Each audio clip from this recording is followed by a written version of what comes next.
We do want to stay on this story, and for that we've reached Roman Waschuk. He's the former Canadian ambassador to Ukraine. He's also now the business-ombudsman of Ukraine. He joins us now from Krakow, Poland. Ambassador, thank you for making time for us. Glad to be with you. So first, I want to ask you, what message does this visit and meetings with Canada's Prime Minister deliver at this stage of the war? Well, I think for one thing, it shows that Ukraine is in charge of its domestic agenda. The Prime Minister is able to travel abroad because government systems are working. He doesn't need to be there running everything manually every day.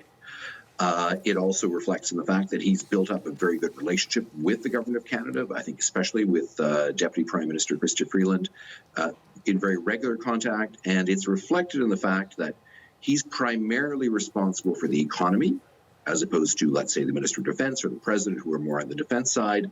And that's where Canada's support has been maybe the most significant and timeliest. So to that point, of course, as we know, they are hosting bilateral talks. You've spent more than 3 decades in Canada's Foreign Service. Wondering if you can give us some insight into those sorts of discussions that might be taking place right now. We know we heard from our reporter that we are expecting an announcement from the government following this meeting of these two leaders. Well, I think people will be wanting to manage expectations on both sides.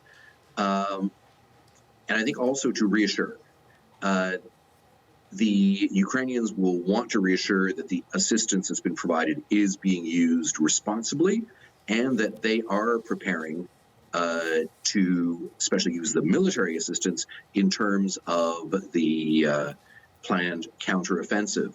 The irony is, there were worries earlier in the conflict: can the Ukrainians be trusted with secret information?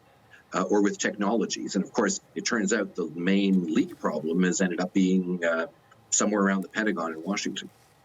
I do want to touch on that now, given the fact that these leaks had so much sensitive information in them in regards to the situation in Ukraine and talks of a spring offensive, etc. And this is something, of course, that the information needs yet to be verified, but it is being reported because of these leaks.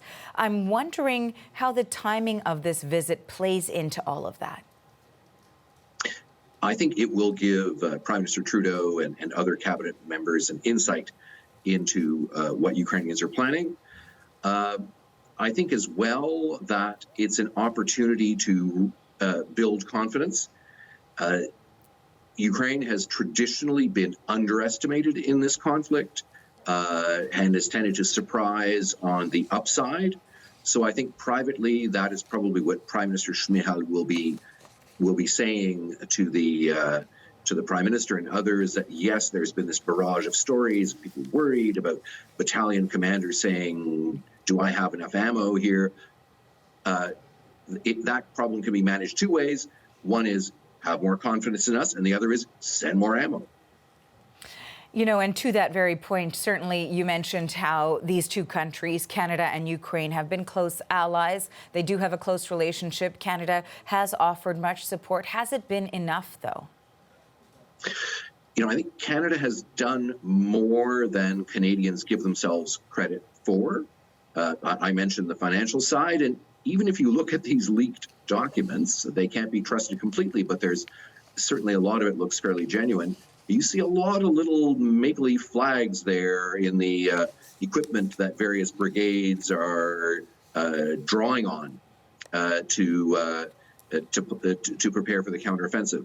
And I would say, for example, even on the much discussed issue of the Leopard tanks, Canada's contribution is not numerically huge, but they were delivered very quickly, which actually increased the pressure on European allies to speed up their kind of halting approach to these things. So sometimes the Canadian contribution has not been always in numbers, but in the way we've done it. You know, I did want to go back to the leaks for a moment and just ask you how damaging that information is when it comes to Ukraine and its allies as they continue to try to support the country. I think what it's doing is it's absorbing time and kind of command and senior mindshare of people trying to deal with this leak crisis at a time when they should be focused on synchronizing efforts. So that's a problem in and of itself.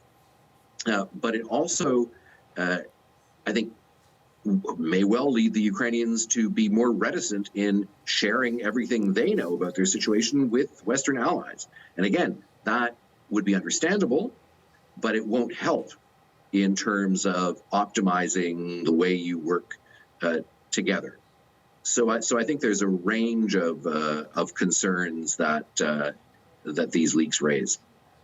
We very much appreciate your insights on this today. Thank you for joining us.